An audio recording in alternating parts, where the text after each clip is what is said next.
pickup for the Jets, especially when you see, at least last night, they showed some semblance of an offense and getting the ball to Breece Hall and getting the ball to Garrett Wilson and allowing these young stars to look like stars. Now you bring in Danvante Adams that you can put on the opposite side of Garrett Wilson with Lazard and Conklin, Breece Hall, Allen. You have a plethora of weapons at your disposal if you're Aaron Rodgers. It's just another piece that we've seen Aaron Rodgers get. Now he has to do the getting. He's got to you get quarterbacks like this to win 4 to 6 games for you a season. He's got to go do his part because the last 2 weeks he's had opportunities and they have failed at these opportunities. So whether it's miscommunication, Danvante Adams is going to walk in the room and he's going to have to be that guy that was 4 years ago or 3 years ago with Green Bay. It's a massive pickup. I want to see it in action. 4 interceptions over the last 2 games. Yep. Ties a career high for Aaron Rodgers. I'm not going to sit up here and let him off the hook. No chance. The passes have been underthrown. We get all of that. Interceptions, pick 6 against the Vikings. Pick yesterday. 7 of the points that you got last night was on the Hail Mary. We ain't counting that. We understand this, okay? But the fact of the matter is they win that game if your damn field goal kicker makes his 2 field goals. That's all you do. I don't care about the weather conditions. I don't care about the wind, the inclement weather. Unless there's a blizzard and we got hurricane winds and there's nothing you can do. It's all you do. Yep. You can't miss a 32-yard field goal, 43-yard. You just can't do that. You can't do that. Having said all of that, this is the bottom line in all seriousness.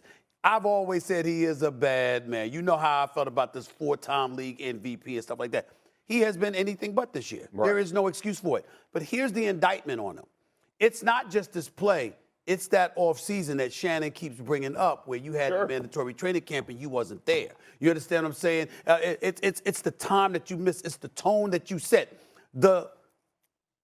Your fixation on the meticulous details and ironing that stuff out that we've seen and revered about the great ones, the Peyton Mannings, the Tom Brady's of the world and others. We haven't seen that. Y'all played the game, not me. I defer to y'all. Y'all bring that up. I'm going to take that with the seriousness that it deserves. Yeah. What I come to the defense of with him is his talent.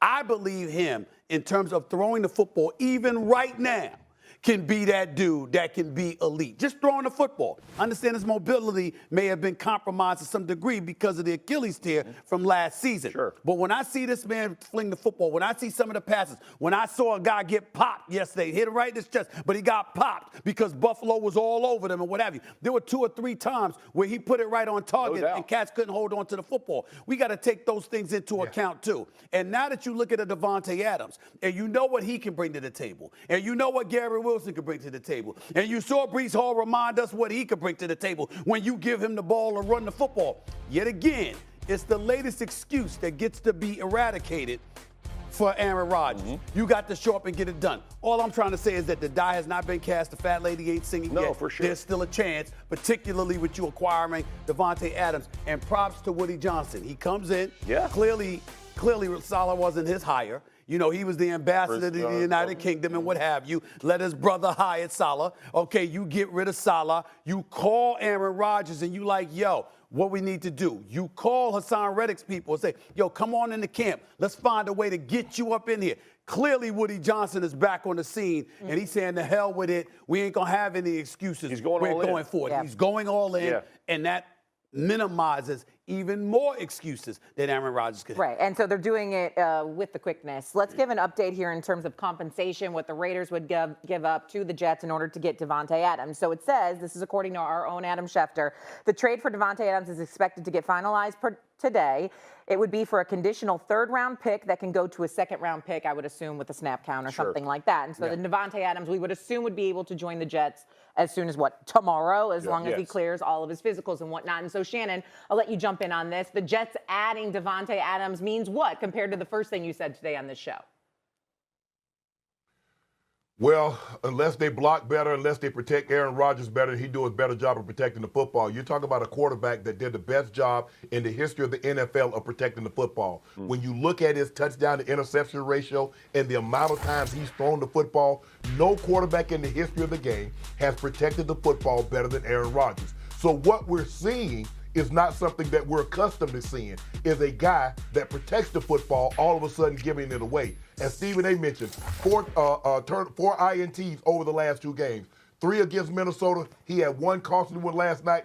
He threw the ball up his back foot. It fluttered up there in the air, and it got picked off. That was a hell of a play by Taron Johnson. Let's give him some play because that ball could have easily hit the ground, but he did a great job of getting his hands up under it and coming down with the interception. But unless they do a better job of protecting Aaron, unless he does a better job of protecting the football, they're not going anywhere. I've always been leery of this guy Saturday, and Swagoo, I'm interested to hear what you guys think.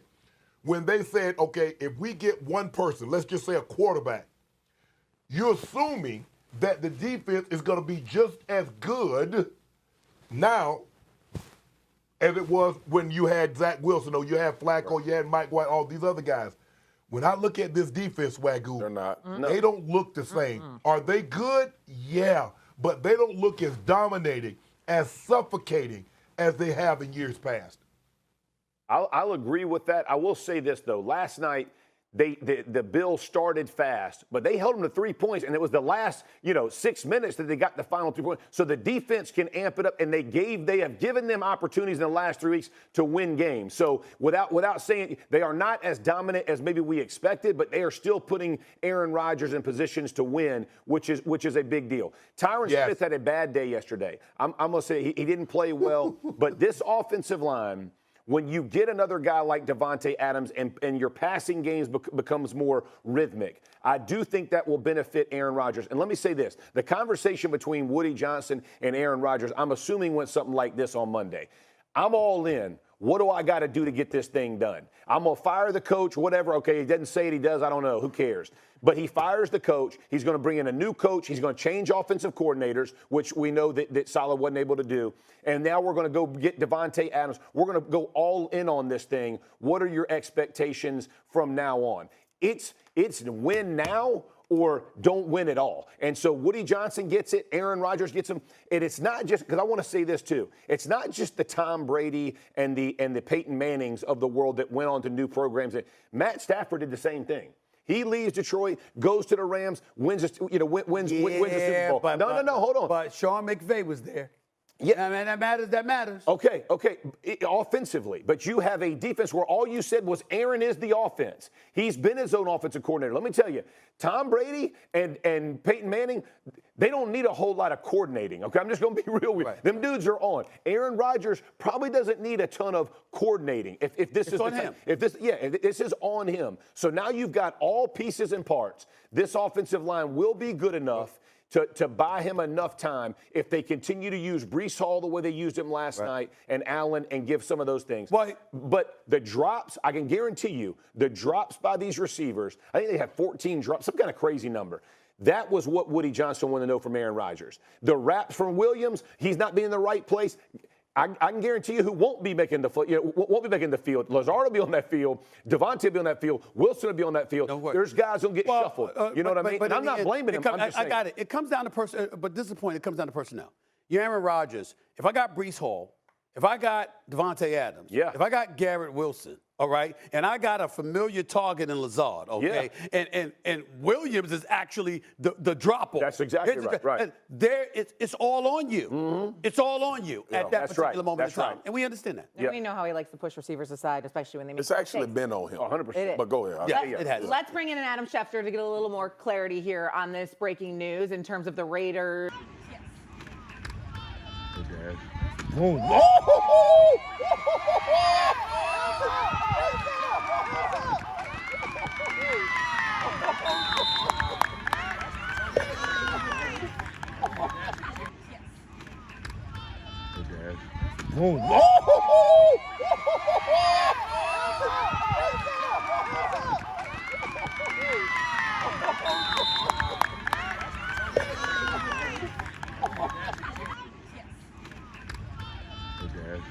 Oh!